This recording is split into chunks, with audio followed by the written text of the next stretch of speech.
Captain, there is another outside project that will need your attention.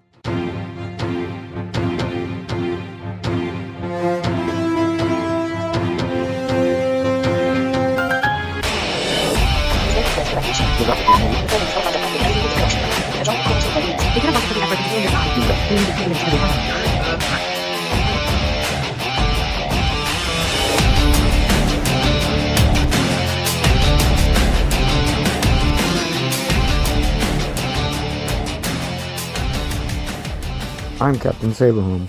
I am J.A.N.I.S. Today we're going to show you how to install a wooden post.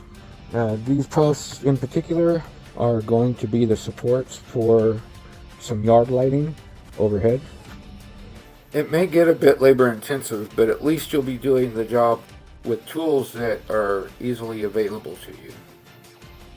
You'll want post hole diggers, a spade shovel, preferably a ditch shovel, or similar, your water hose nearby, and if possible, a digging bar.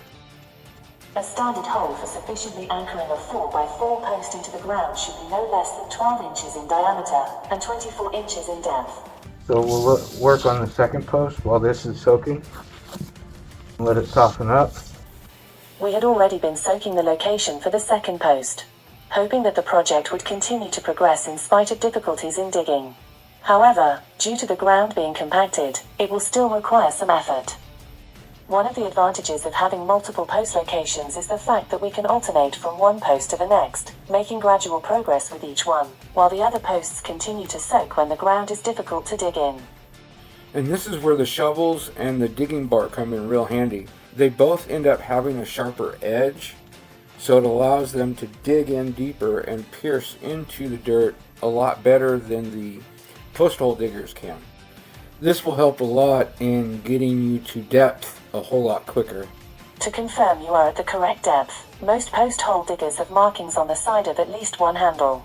If it does not, simply measure from the tip of the digger blades, 24 inches up to the handle, and mark it beforehand. I remember being there. That dirt was harder than Chinese arithmetic. Joseph, I am certain that you have equal difficulty, regardless of the type of mathematics involved. Well, I don't mean to brag, voice lady, but yep, that too. Now that the post holes are at depth and width, we can start setting the posts by bracing the bottom of the post with scrap wood. To keep it level in the hole, not only while we're pouring the concrete, but also to let it set up overnight. So, I want to get post level. Bracing the posts is the best way to keep the posts secure if you are doing this alone. If you have longer boards, you can also set them in an A-frame configuration for stability. Use the configuration shown if you only have shorter pieces. Alright, well, as long as nobody messes with it too bad, this is going to be enough to hold the post in place until the concrete sets up. Mixing the concrete requires a bucket, a corded drill or mixer, a mixing bit, a dust mask, eye protection, and a water hose.